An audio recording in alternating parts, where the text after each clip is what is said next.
Welcome to the Great Detectives of Old Time Radio. From Boise, Idaho, this is your host, Adam Graham. If you have a comment, email it to me, box13@greatdetectives.net. Follow us on Twitter at Radio Detectives and become one of our friends on Facebook, facebook.com/Radio Detectives. I do want to encourage you as you're making your travel plans or need to rent a car or hotel room, remember JohnnyDollarAir.com. JohnnyDollarAir.com is a Priceline affiliate, so you get all the benefits of going through Priceline.com, but part of the purchase price supports the Great Detectives of Old Time Radio at no additional cost to you. So remember, check JohnnyDollarAir.com first. Well, now it's time for today's episode of yours truly, Johnny Dollar. The original air date, October the 21st of 1950, and the title is The Jack Madigan Matter. From Hollywood, it's time now for... Johnny Dollar. Dollar, my name is Struhl. Struhl Bail Bond and Insurance Agency. State, federal, and immigration, all forms of surety bonds and insurance. Oh, yeah? Well, I'm sorry, I don't need any. No, that's not the point. I need you to the tune of saving me $50,000. How does that work? I made bond for two men that were subpoenaed for a federal investigation. They skipped out, and I've got to find them. Who's mixed up in this investigation? A fellow by the name of Jack Madigan is the big shot. You know him? I've read about him. Enough to advise you to give up.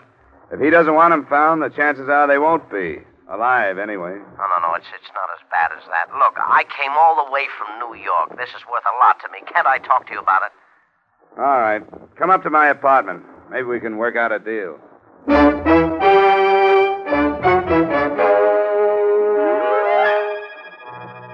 Edmund O'Brien in a transcribed adventure of the man with the action-packed expense account. America's fabulous freelance investigator. Yours truly, Johnny Dollar.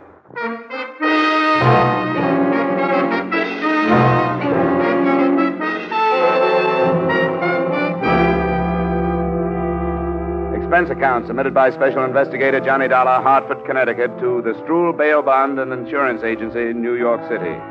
The following is an accounting of expenditures during my investigation of the Jack Madigan matter. Expense account item 1, $250, phone to New York for purposes of checking your reputation. I learned that you, Mr. Struhl, were by no means above reproach, but decided that if a federal court trusted your agency, I would at least hear you out when you arrived, which you did at 1 p.m.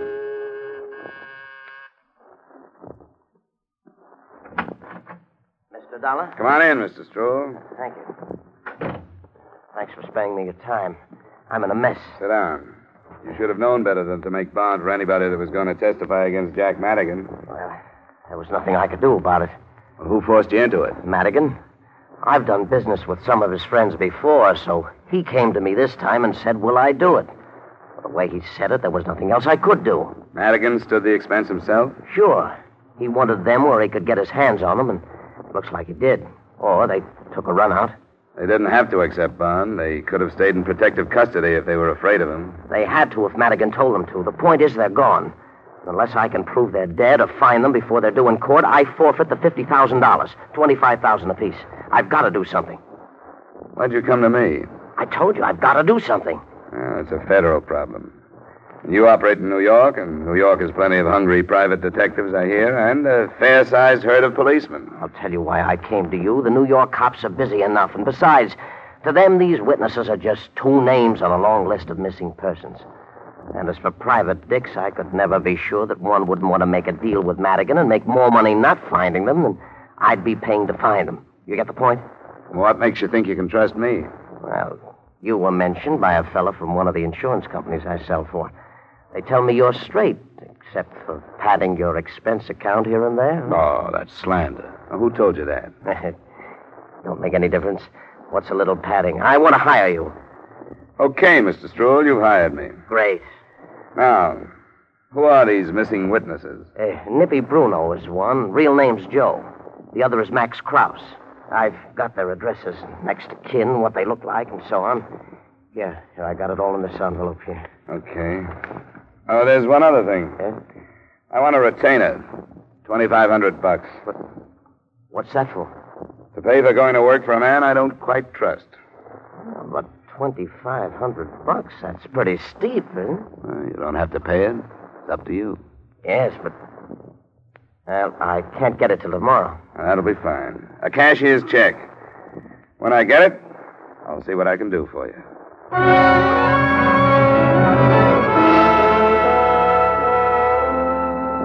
I didn't expect the check to arrive, but it did. Special messenger the next afternoon. Expense account item 2, $12.50, transportation from Hartford to New York City. Expense account item 3, $23.85, dinner and drinks for a Herald American reporter who was more familiar with Jack Madigan than I. His statement enclosed. A lot of things have been written and said about Madigan by a lot of people, including me. None of us really know anything about him, how much power he has, where he got it, what his private life is, if any. And these witnesses being missing isn't even news. People who've gotten in his way have been dropping out of sight for years. Jim Schwartz and Big Tom Green, Woody South, just to name a few. I'd keep that in mind if I were you.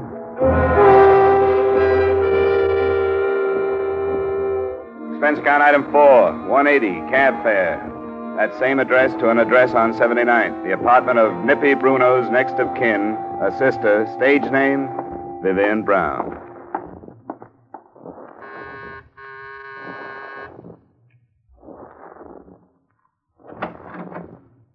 Good evening, sir. Hello. Miss Vivian Brown in? Who shall I say is calling? My name is Dollar. Mr. Dollar? She doesn't know me. Tell her I have some news about her brother. Come in, please. This way, please. Miss Brown is dressing to go out. I'll ask if she'll see you.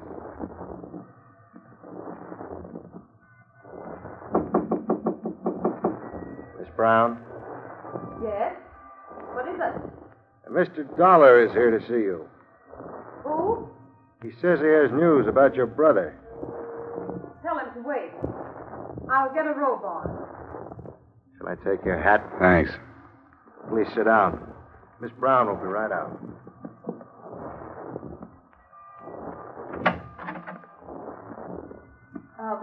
What was your name? I didn't get it. Dollar, Johnny Dollar. What makes you think I'd be interested in any news about Brother Nippy? Well, the mention of him got me in here. My butler doesn't slam the door on anybody until I tell him to. What brought you here? I'm looking for your brother. Then you've definitely come to the wrong place. Why should you be looking for him? I'm being paid to. The man who put up $25,000 bond for him wants to know where he is. I don't get it. What bond? You don't wear innocence very well, Angel, but I'll go along with the gag. It's no gag, and I can do without your insults. Your brother's due in court in 2 weeks to help the federal men investigate Jack Madigan. He seems to have dropped out of sight. Do you know where he is? No. I haven't seen much of him in the past few years. He doesn't approve of me, and I don't approve of him. Does that answer your question? It brings another one to mind. He seemed to think enough of you to use your name on his bond request papers. How about that? All right, Peeper. I was only trying to do it easy for you. Red! I heard it. You walked into something, Peeper. I usually do. But I'm glad to see you in character. That automatic makes more sense than that phony butler act did. Stand up. Better see if he's carrying anything, Vivian. Okay. Be a good boy now. Until you try to pawn my wallet, I will. It's all right. He's safe. You can sit down, Dollar. Well, what now? He should be here in 20 minutes. I'll go back to my room. Sure, go ahead. What's the rough stuff, Red? It hasn't been rough. But you don't know how close you came to getting your head blown off buzzing this door. It's liable to happen to the next one that does. Light yourself a smoke. We got about 20 minutes to wait. So we waited 20 minutes. Vivian came back into the room in a low-cut number that was a good choice for her sullen brunette attractiveness. It made her look softer. But the few remarks she passed weren't only icy. They could have come from a longshoreman. I was waiting for a brother to come in. That would have made sense. What did come in made none at all. It was Jack Madigan. Hi, Jack. Come on in and see what found me. Well, what do you know about this? How are you, Jack? Fine, thanks. What are you doing with that pistol? We wanted to play it safe. Yeah, he's a detective of some kind. He was hired by that Strool to find Nippy. Well, that's interesting, isn't it? What do you have to say for yourself, my boy? Matter of fact, I'm speechless, Madigan. Oh? How's that? I thought I'd have to find you. I didn't expect you to find me. Yet, at least, and here. What's so strange about that? You and the sister of the missing witness? Huh. Maybe not so strange at that. Shut up!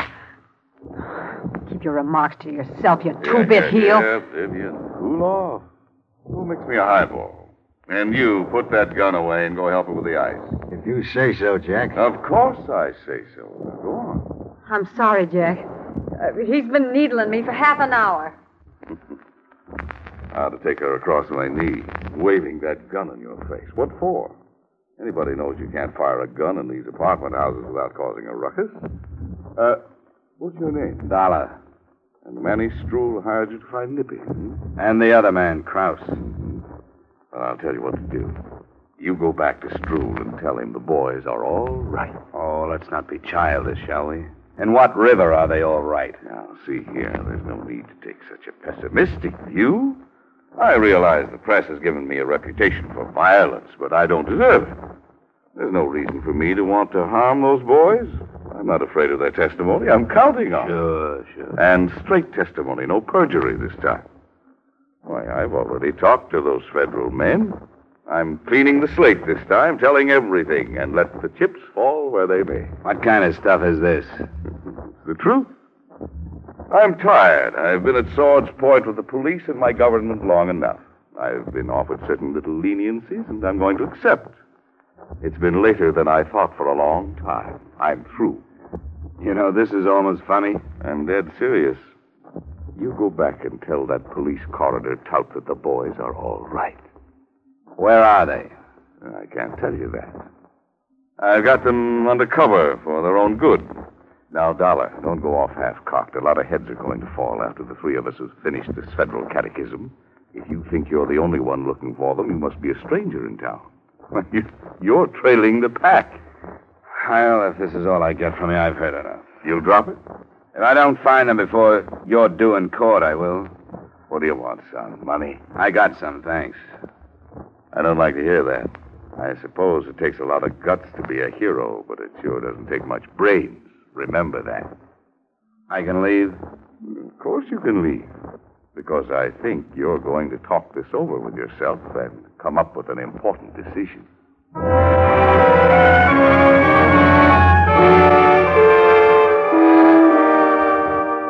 I did talk it over with myself, but not until I found a cab stand on the corner and turned around. A quarter of a block behind me, I could make out the figure of Red, the so-called butler. Expense account item 5, $20, fare and tip to a driver who saw to it that our cab wasn't followed. When I felt reasonably safe, I gave him the address of the second missing man, Max Krause.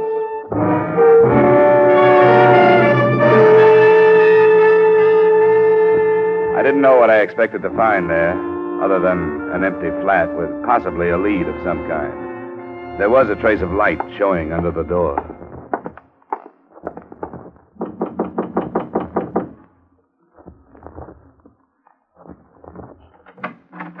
Come on in, Dollar. Red. I didn't expect a butler in a place like this.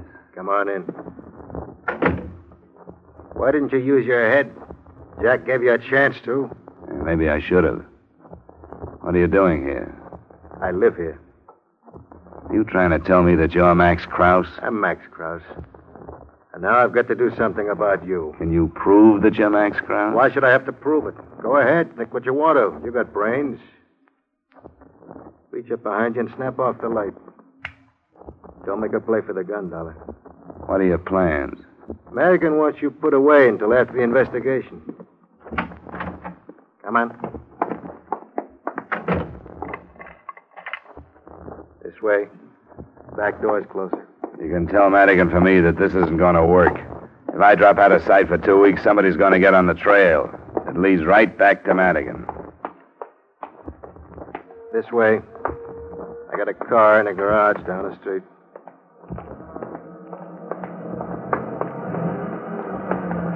That's him.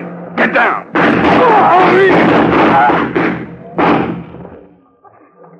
Max, let me see. Sure. Now you believe him. Let me get your coat. Get away. I hate your God.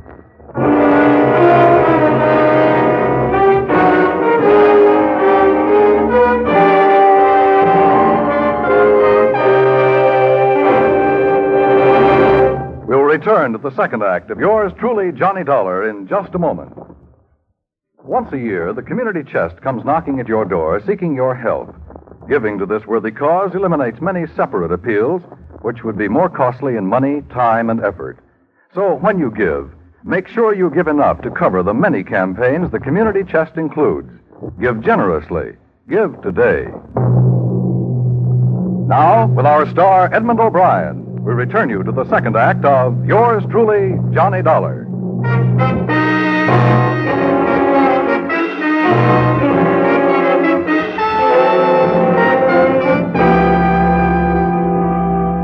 When the windows in the buildings around me started slamming open, I left the scene of the killing and carried with me a whole new set of thoughts on the Jack Madigan matter. None of them were good, but the worst was the fact that the description I'd gotten of Max Krause would in no way fit the dead man I now thought was Max Krause. Expense account item 6, cab fare to your address, Mr. Stroul.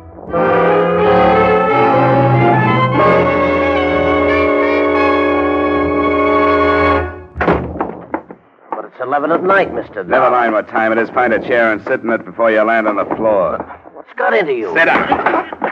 Who paid you to hire me? What did you say? Who did? Paid me to hire you? What kind of a question is that? Answer it. Well, nobody did. It was my investment. Who would protect it but me? What's the matter with you? Come here, look at this. Read it right there. I want to hear you. Max Krause, age 34, 5'11", 170 pounds, swarthy complexion, black hair, black eyes. Well, all right, why did you give me a phony description? Phony? The Max Krause I found had red hair and blue eyes. I don't get it. None of this.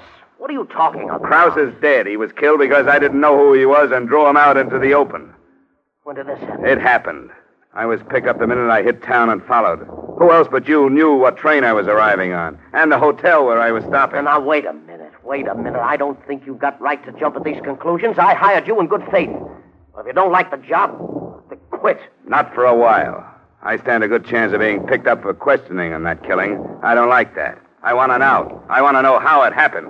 From here, it looks like you sold out to somebody and hired me to put the finger on Krause.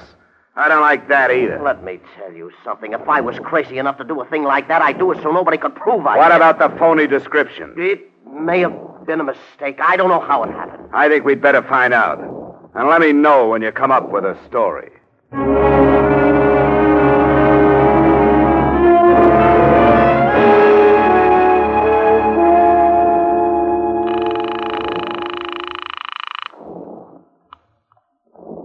Hello? This is Johnny Dollar. Oh, where are you? Not far from your place. Is Madigan there? No. Where is he? I don't know. He got a phone call and left right afterwards. Was the call about Krause? You wouldn't tell me. What about Max? He was killed. Oh, I knew it was something awful. I could tell by his face. I've been scared to death ever since he left, and I didn't know why. I'll call back later and see if he's in. Mr. Dollar, I have no right to ask this, but there's something I want to tell you. Could you come up? Can't you tell me over the phone? No, Won't you come up? You alone? Yes, I'm alone. Okay. I'll take a chance. It'll be about 10 minutes. It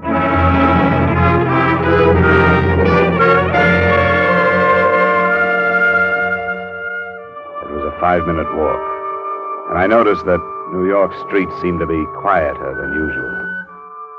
Inside the building, I walked the 2 flights up to save the noise my arrival would have created by way of the elevator. I listened a few minutes outside a door without hearing anything and took the plunge.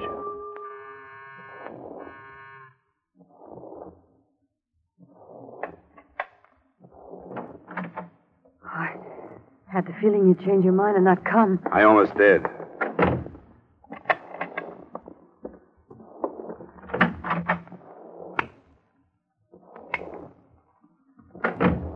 There's nobody here. When did Madigan say he'd be back? He didn't. He didn't say anything. I have a funny feeling about Krause's death. But except for my getting mixed up in this mess, it was more Madigan's fault than your fault than it was mine. Why didn't he tell me it was Krause who was here? If he told me that, I probably would have believed the rest of his pitch. Oh, I don't know. Nobody really knows anything about Jack. Not even you? Nobody. You put 3 men on their way to federal court to sing and a few hundred wanting to stop him. The lid is going to blow. What'd you want to tell me? I want to tell you where my brother is. Huh? After what happened to Krause, do you think that's wise? I have to say it. I'm in it, too. I think Jack knew these things were going to happen, even about you showing up. Knowing about it or planning it? I know it sounds impossible, but I keep remembering things he said about how he'd have the government men eaten out of his hand. He was bargaining for leniency. He told me, but why are you ratting on him? Because Jack doesn't care about anybody but himself. One of the threats to keep him from testifying was that I'd be kidnapped. Huh. If he'd known that Max would be killed, he'd have let him take me, too. You think he did know? He hadn't let Max out of his apartment for almost a month.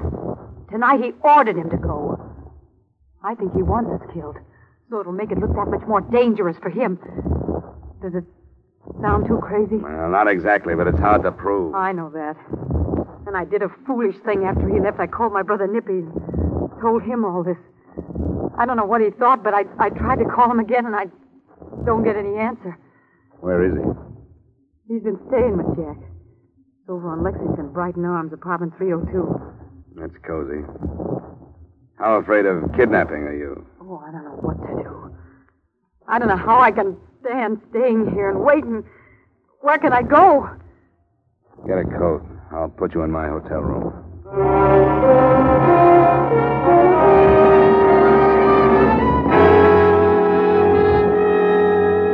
Expense account item 6, $10. Tip to the hotel detective to see that she stayed in the room. Item 7, $120 cab fare to Jack Madigan's address. I dropped my taxi a half block down and walked the rest of the way. What slowed me was the sight of a couple of prowl cars parked in front of the building. And even at that time of night, a small group of the morbid in a scattered circle on the sidewalk. I saw the body, but didn't move close enough to recognize it. Hey, what happened? Huh? Oh, a shooting. Anybody know who it is? The whole country will in the morning. He was due for a big federal probe. That's Jack Madigan. Where were you, Fred? Taking in another of them westerns, I suppose. There was more shooting right here than the whole picture. Hey, pardon me. Yeah? When did it happen, do you know? Not exactly. They've been here quite a while. Oh, about an hour, anyway. Can't find a medical examiner, and they can't do a thing about moving them till they do. Hey, Fred, wait till the editorials tomorrow night.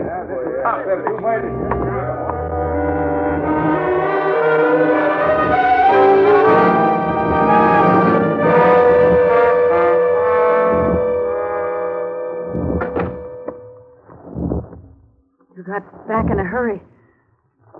What's the matter? Your theory has just been riddled. Madigan's been killed. I don't believe... That's what the on-the-spot experts say. I was wrong about him. What about Nippy? I don't think your brother would have been there. Were they the same ones that shot Max? No. How do you know? Cars were parked solid at the curb, and Madigan was too close to them. He couldn't have been shot from the street like Max was. Do you think Nippy would go to your place? No, he wouldn't go there. That'd be the first place they'd look. The first place who'd look? I don't know why I said that. Yes, I do. We're thinking the same thing, aren't you? That I told him what I was afraid of and warned him. That crossed my mind. But I don't care who I can send in for Madigan's killing as long as I can go home. You seem to be the closest suspect. You're not serious. You've given yourself a motive. As far as I know, you were with him last. I wasn't. He left the apartment. If that's true, you've got nothing to worry about. What do you mean? What do you want me to do? Go with me and we'll both make a statement to the police. You think I'm afraid to, don't you? I don't know what to think about you. Yes, you do. Because you found me in a mess like this, you think I'm as rotten as everybody else. I haven't been. But now I will be to protect myself. Well, how badly do you need protection? I know how the police are. They're just like you. They don't care either who they pull in for Jack's death. You tell me to go with you and make a statement. The police would love that. They'd love to count the whole thing off to jealousy or being afraid of Jack, wouldn't they? Wouldn't they? No, you don't touch me. I don't care what they'd like. Well, they would.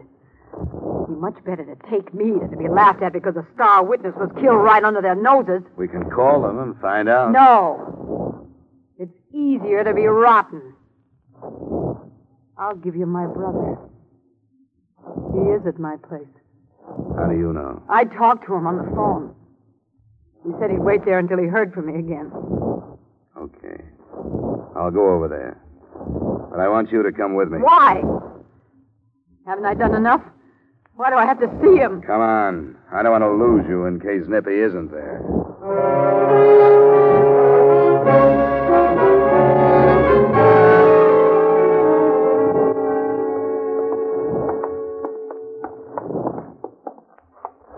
I'll do it. Give me the key. Vivian? Answer him. Yes, Nippy. It's going to work, Vivian. It's going to be a... Who's he? An insurance dick? That's right, Nippy. What are you doing here? Why'd you bring him, Viv? He made me do it. I asked her to make a choice between giving herself up for Madigan's killing or giving me you. Nippy, Put the gun away, Nippy. You've done enough. Is what he says true? he made me do it. He would have taken me to the police. You know what they would have done to me. But it's all right, Nippy. You can still work it out. Get away from me. She's wrong. You couldn't work it out, but you may do yourself some good by giving yourself up. Why did you do this, Vivian? Did you want to get rid of me, too? Oh, don't say that. You don't have What to are let you going him... to do if you get rid of me? Who's going to take care of you? Who's going to find more Jack Madigans for you to play with? Nippy, don't. Who's going to do the job for you when you get fed up and afraid to tear yourself loose? You don't have to let him take you, Nippy. I know you could take care of it when he got here. Is she worth it, Nippy? There wouldn't be a chance to count me off to a gang killing. You don't have to be afraid of him. I'm not. Then take him and get away. Not him. I'm afraid of you, Vivian. You're going with me. Stay away from her. Nippy, let go. And stop fighting. I wouldn't hurt you. You will. Go, Nippy. Let me go. Now, watch it, Dollar. Don't try it. Let go of it. Let go of it. Vivian, get it. I should have let him take you.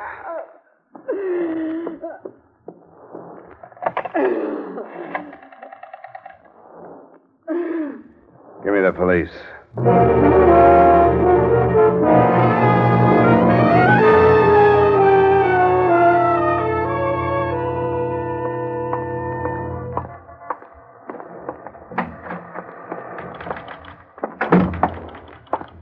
Where can I find... Oh, there you are, Stroll. Ah, good morning, Mr. Dollar. I read about it in the paper. They're holding the girl? Yeah, as accessory. And I wouldn't advise your going her bail. No, I certainly won't. I've had trouble enough with this group. You know, you didn't make it easy for me with that phony description. Yeah, I know. That description. It was given to me by Madigan's boys. I should have checked it. But don't worry, a mistake like that won't happen again. None of your mistakes will happen to me again. Huh? You'll understand what I mean, Stroll, when you get my bill.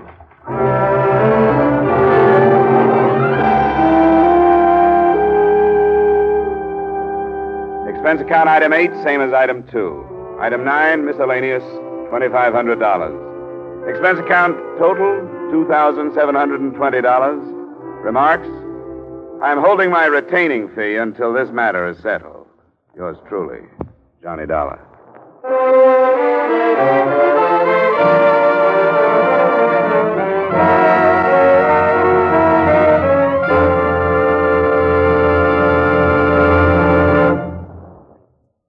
Yours truly, Johnny Dollar, stars Edmund O'Brien in the title role and is written by Gil Dowd with music by Wilbur Hatch. Edmund O'Brien may soon be seen in the Paramount Pictures production Warpath. Featured in tonight's cast were Sidney Miller, John Daner, Clayton Post, Jeanette Nolan, and John McIntyre. Yours truly, Johnny Dollar, is transcribed in Hollywood by Jaime Del Valle. This is Dan Coverly inviting you to join us next week at this time when we will again bring you Edmund O'Brien as... Yours truly, Johnny Dollar.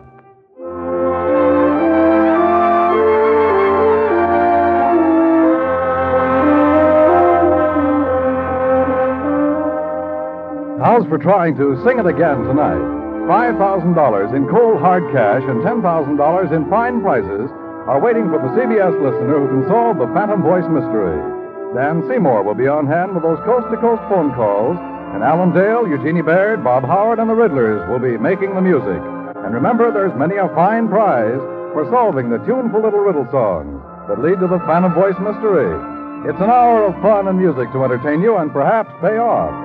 Every Saturday night on most of these same CBS stations, hear Sing It Again. And now stay tuned for Vaughn Monroe's Caravan, which follows immediately on most of these same CBS stations.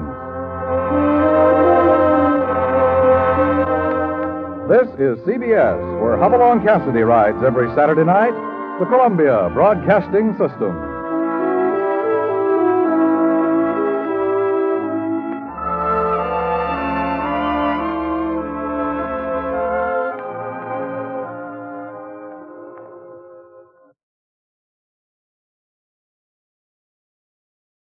Welcome back. Well, if this story sounds familiar with it, Johnny Dollar, there's generally a reason for that. And the reason in this case is that this episode was actually done using the same story. Witness, who's got the witness? It was with Charles Russell.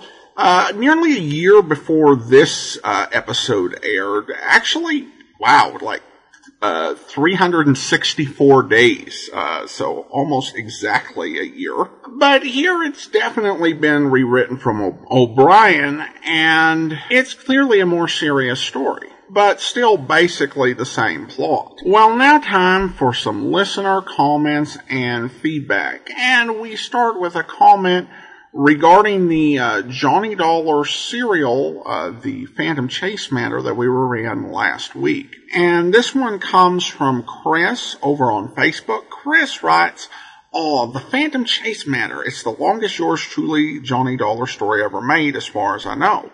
But it ends up being well worth it due to all the twists and turns. I kind of guessed something was off about Lola's behavior, but I wasn't sure just what was going on until close to the end when it all made sense. All in all, the extra length worked for this one. But I can see why they never did any other 9-part serials. It would be difficult to write many more of them without them seem padded. One last thing, have you ever thought of doing a serial omnibus of the Phantom Chase matter, or would that be a little too long for one edition of the podcast?"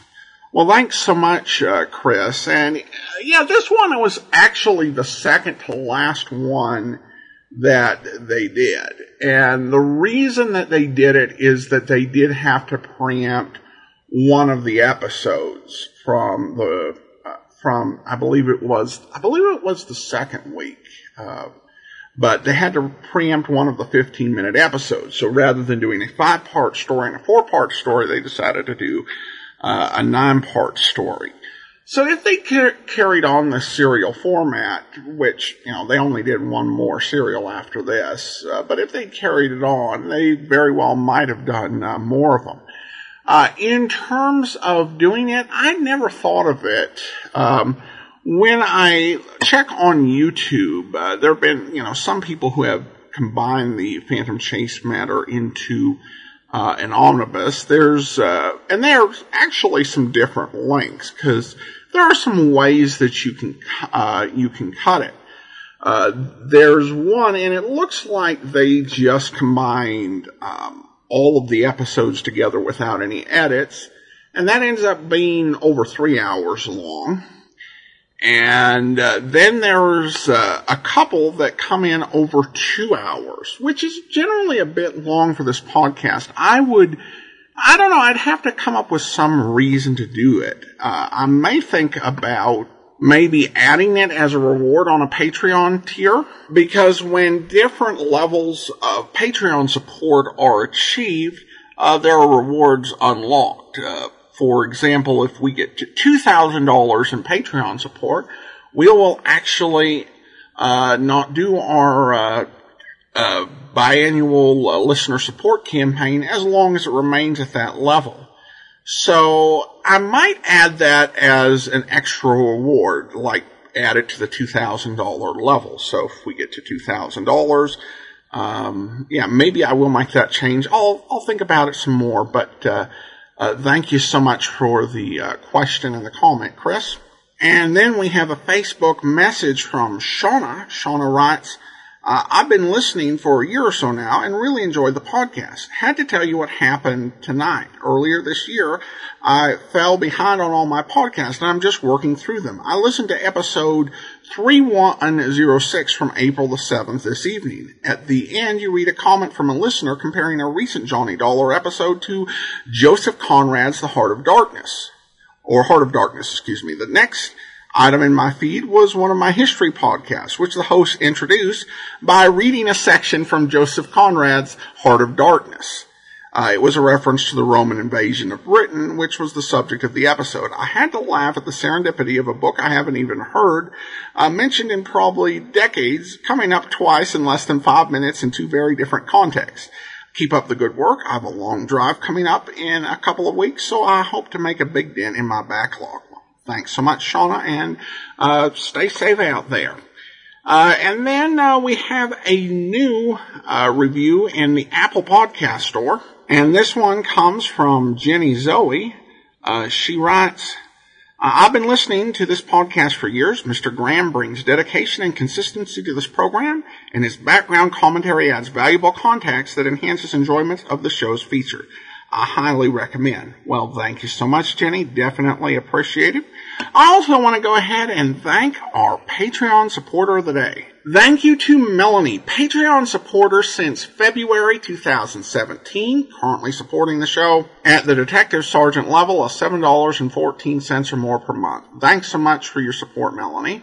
And that will actually do it for today. Join us back here tomorrow for Dragnet. Next Friday, another episode of yours truly, Johnny Dollar. In the meantime, send your comments to box13@greatdetectives.net. Follow us on Twitter at Radio Detectives and become one of our friends on Facebook, facebook.com/Radio Detectives. From Boise, Idaho, this is your host, Adam Graham, signing off.